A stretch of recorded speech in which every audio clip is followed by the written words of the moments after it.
This presentation will cover the 5 key steps to making critical decisions that can affect your business. Needless to say, entrepreneurs will be facing them a lot in their business career. Some of these are perhaps some of the most business-altering, if not life-changing, decisions. It can affect individuals, the entire business trajectory, and it can be for better or worse. So now, let's take a look at the following key steps so that you can make those critical decisions without overthinking it. The first step is to define the problem. You want to get a clear snapshot of what it is. A thorough understanding of it will help you. You want to know about the situation, the implications, and the potential impact it can have on a business. This will be a good time to gather all the relevant information you can, along with what the underlying cause of the issue might be. You need to have a solid enough foundation as possible that can support the decision you're about to make. Secondly, you want to gather as much information as possible.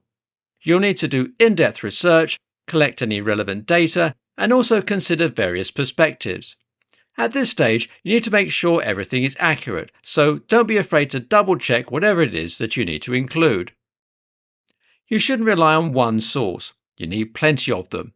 It's also important to carefully analyze every piece of data you can in order to make a decision.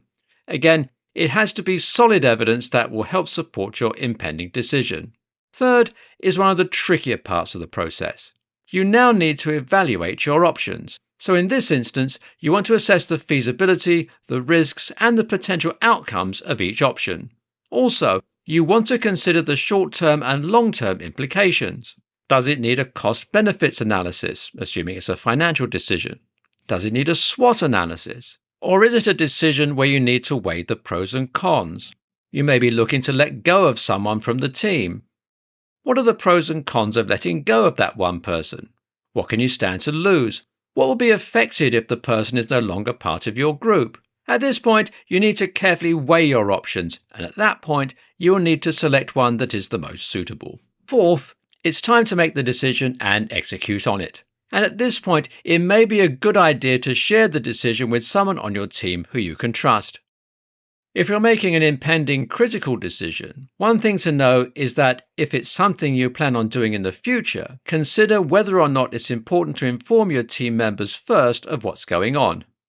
No one likes surprises, albeit the surprises that will hit them like a ton of bricks, so you'll need to make a decision and have the confidence in doing so. Finally, implement the decision. Self-explanatory if we say so ourselves. Just implement the decision, any plans that go along with it, allocate the necessary resources, and monitor it regularly. Then you'll see the whole thing play out. The decision may prove itself to have a positive impact or a negative one. Trial and error is always one of those things that happens in business, and making critical decisions is part of them. That'll be it for this presentation.